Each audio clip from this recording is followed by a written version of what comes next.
Welcome to the CO visit. Colin here, and always with my trusty coffee. Welcome everybody. Thanks for clicking on this video. I appreciate you being here with me to spend a little bit here, just talk a little bit. I just wanted to make this video and bring everyone up to speed on what's going on with the legal process with Cosette. So basically, where we're sitting right now, I already found a lawyer and I've contracted him verbally. Now, of course, that's not enough, obviously. He's going to come here on Monday the 17th. He's going to travel over to where I live and be here for a day, and we're going to meet in person. And I have some documentation that I'm going to give to him for the legal file for this case.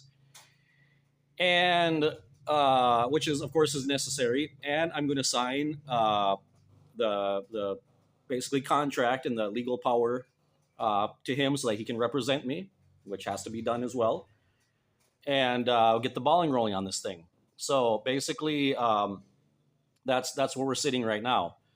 And I just wanted to explain as well a couple things and just let you guys know that I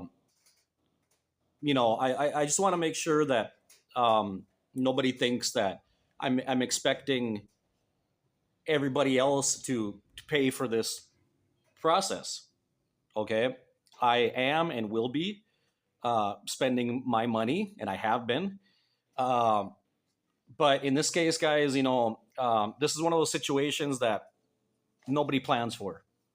This just comes up, and whether I have the money or not, I'm going to do whatever I have to make this happen, and make every effort to safeguard the life of my daughter. And I'm reaching out to every avenue that I have, whether it be on this channel, whether it be other friends that want to contribute to this situation voluntarily.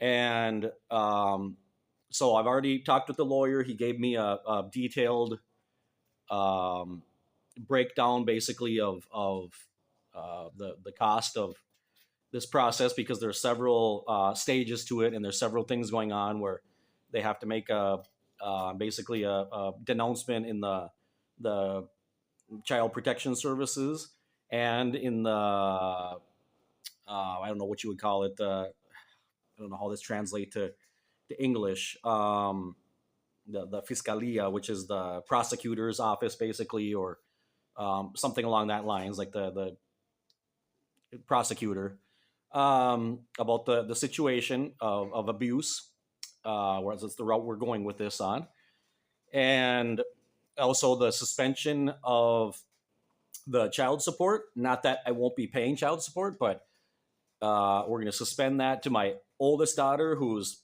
basically has no reason to be receiving that anymore. She's 20 years old, even though by Honduran law it's until 21. However, after 18, if your child continues to go to school, like college or anything like that, then you have to help them.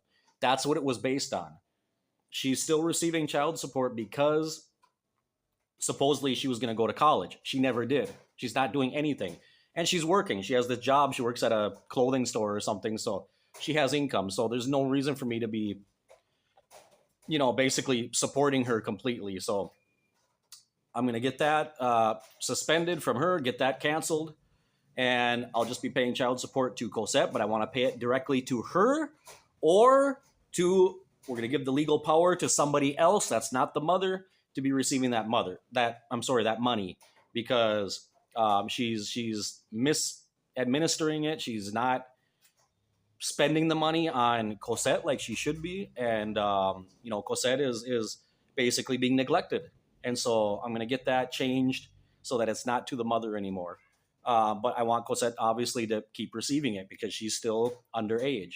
So I'm perfectly fine with that. There's absolutely no problem. Or, of course, in the case that I win the custody, there won't be any need for any of that because she'll be with me, and that will get canceled automatically. So once the custody goes to that person, whoever the person that has the custody, then I don't have to be paying child support to anybody. So that's the situation right now. So the lawyer already gave me a document where he broke down. That's the screenshot I put on there. It didn't fit on the whole page there, but for me, it might not be a whole lot. I mean, for legal things to you guys, like in the States or other places, to me, it's a large amount of money. I don't want to talk about specific amounts, but it's neither here nor there anyway. I mean, it's just whatever. If someone donates, that's up to them what they want to do and how they, send that in, whether it be through super thanks or money transfers. Because apart from the direct legal costs, there's other costs that come up with this situation, where for example, if like this trip that the lawyer's coming over here to see me, I have to pay for his expenses to come over here. So his travel expenses and hotel and all of that, we have to foot the bill for that. That's part of his charges, and that's normal here. And also there's going to be at least, I would be predicting at least probably one or two times, probably two times, that I will have to go to that city as well, because there will be at least one or two audiences or hearings that I will have to be present at. And that's a 5-hour trip one way. It's 5 hours to get to the city of Choluteca, which is in the south of Honduras. Okay. I'm in the central eastern part of Honduras. So I've got to go all the way. It's 3 hours to the capital, Tegucigalpa, and then about 2 or 3 hours south, directly south.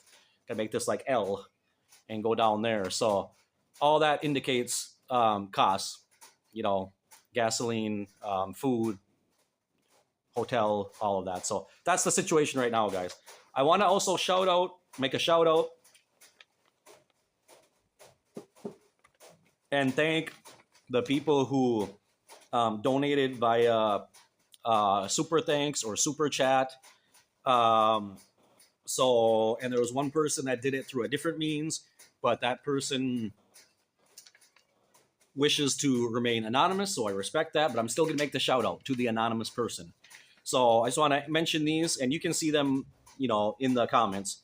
And forgive me if I'm mispronouncing any of these, because there's some numbers and things. So Alex E9N7E, okay. Beauty Rest 575, Joanne Johnson 5973, Danette Lewis 8002. Username questions and answers, which we've interacted several times. Thank you. Letty N777. Okay, lucky number. Thank you. McLaughlin La Familia. And anonymous person number 1. And my good friend Jeff Parnell sent a super chat during the last live session. So to all of you, all I can say is thank you. That's all I can say. I'm indebted to all of you. Thank you for your will, for your desire to help out with the situation. Every little bit helps, okay? It'll be contributing to something in this process, okay? And that's a quantity of dinero, of money there that I didn't have before. And thank you for that. And thank you for all of you chipping in and putting in your little grain of sand to getting Cosette home, which is what we all hope for and pray for. So thanks to all of you for that. So the only thing I wanted to mention today really quick, just about the regular topic of the channel, is how, the classic attitude of the organization, of the society, the governing body, how they wash their hands. And this happens on every single level, right from the governing body to the circuit overseers to the elders, right on down. You see this attitude of washing their hands of situations and of the brothers and sisters. Anytime any type of hardship comes up, or you need help, or you need someone to lend you a hand, then all of a sudden they're not getting involved. It's your problem. So I think about, things like basically with, for example, they drive it into you. And you know, guys, you know what they say, but you have to pay attention to the hidden message and everything, right? For example, when it comes to pioneering and things like that, they're always driving it into you: pioneer, pioneer, pioneer. Look at your circumstances, review your circumstances. Could you be doing more? It's the Sam Hurd talk, right? Are you really doing all that you can? Could you be doing more? And pioneer, pioneer, pioneer, pioneer. Get out there, preach, preach, preach, preach, preach. Because they want you to proselytize. They want you to get out there and distribute and sell those books. And they say that, well, you're not selling them, but technically you are, because you're obligated to mention the donation arrangement with everyone. So you're soliciting, you're fishing for money, okay? And so what's the hidden or the underlying current there? What's the underlying message to that? Is that you're not really a spiritual person unless you're reaching out more, unless you're pioneering. Those are the real spiritual people, right? If you're just the normal run-of-the-mill rank and file publisher, or a box checker now, I guess you would call them, because they don't publish anymore. They don't send in hours. You're just kind of the guy back in Noah, back in the day of the flood, every single day, just, oh, well, this month I nailed up my 2 boards, like one circuit overseer used to say. Imagine you're building the ark and I nailed up my 2 boards for today. That's good enough. Well, you'd never get done, right? It would never get finished. So that's the whole guilt trip, right? So that's the underlying current to that you're actually not pleasing Jehovah. You're not really that spiritual. You're a lukewarm Christian. Jesus is going to spit you out his mouth if you're not pioneering. That's what they're letting you understand, right? And so if you take that on, that responsibility, and then if something comes up in the future, unforeseen occurrence, right? Well, unforeseen occurrence is great when it fits their narrative. But if it's for you, when unforeseen occurrence happens, they're not really interested in hearing it. If something comes up and you start having hardships and you kind of start looking at everything and doubting if you can continue pioneering, and God forbid you reach out for any help, then all of a sudden you get the man who builds the tower and doesn't calculate the cost sermon, right? Well, you took this on. I mean, didn't you calculate the cost, brother? And this and that. I mean, we're not a charitable organization and this and that. So in the end, of course, the victim blaming. You're going to get blamed. You're the one that didn't count the costs. And you see, that's not true, guys. It's not that people don't count the costs. It's that circumstances change, right? That's being congruent. That's being congruent with your doctrines and with your interpretation of the Bible. Time and unforeseen occurrence befalls them all, right? Everybody. So you can start out with all the intentions and the ability to be reaching out, or to be a missionary, or to be a pioneer, or this or that. But then something comes up. You get sick. You lose a job, the measly, pitiful job that you had anyway to be able to support yourself while pioneering, and something changes. And so you would think that this spirit, guided or anointed or whatever they are, governing body would be interested in, with all the billions of dollars that they have, because they're able to be building this $300+ million Hollywood studio out in Ramapo, that their main concern would be keeping their pioneers in pioneering. That's what you think you're having a hard time? No, brother, don't give up. We're not going to let you give up. That's Satan keeping you down. That's it. No, we'll help you. We'll lend you a hand until you get back on your feet. Keep pioneering, brother. But they don't do that. They will let you drop out. It's your fault. You built the tower, you started building the tower, and you didn't count the cost, brother. Golly gee, shame on you, right? Don't throw it back on us. That was your responsibility. You're the one that got baptized. You're the one that made the decision. You dedicated your life to Jehovah. Let your yes mean yes and your no, no bullshit. So in the case of minor children, they still do that. So if you look up, for example, like labor laws, which really aren't a big help. It's not a big help, believe me. I mean, if you're looking for something to help you out or justify, it's not, because the labor laws in the U.S. are still pretty. I mean, you can contract people to work as young as 14 years old in certain jobs, right? Not any risky jobs or ones that require, operating heavy machinery or driving or anything like that, right? I mean, office work, supermarkets, grocery stores, stuff like that, but nothing dangerous and nothing that requires a high level of skill, even though there's some young people that have a lot of skill, but no, they can't do that. But it's not a question of age. I mean, that's not going to help you. However, the interesting part is the parents always have to be involved.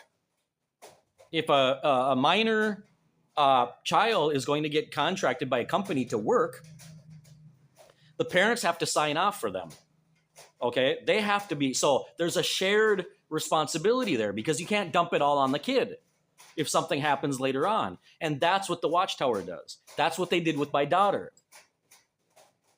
Oh, you're the one after the fact. No, it wasn't her. There was a group of at least 4 or 5 adults that were involved in a 9-year-old getting baptized and basically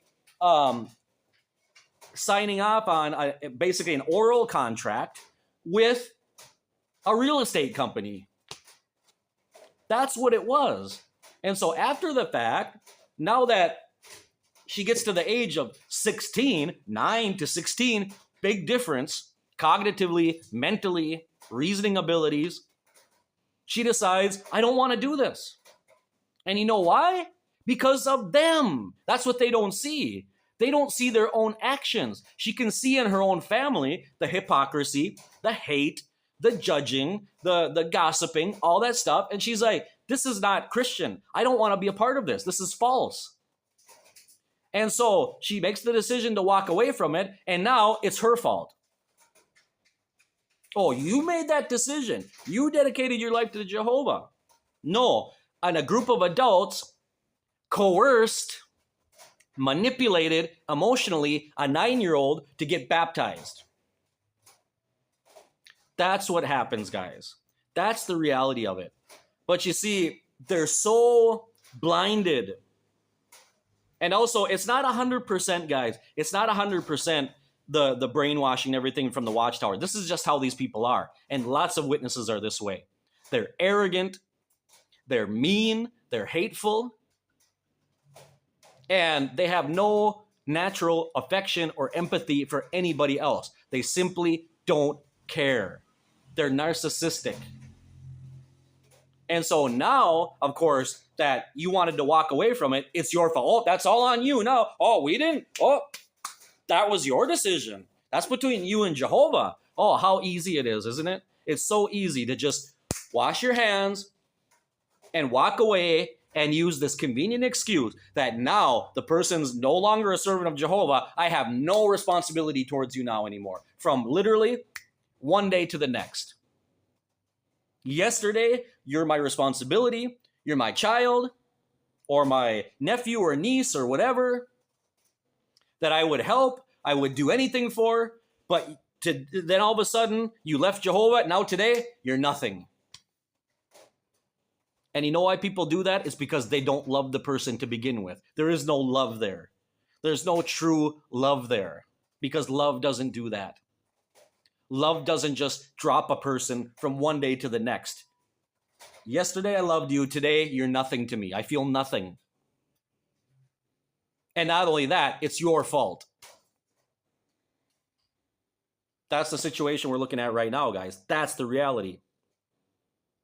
And if you're out there, any active Jehovah's Witnesses or anybody else watching this video, and this rubs you the wrong way, well, you're getting rubbed the wrong way. Okay? Tough. Deal with it. That's the reality of things. Thanks for watching this episode of the CO Visit, guys. So keep connected. Okay? Stay tuned. There'll be more to come. Talk to you in the next one.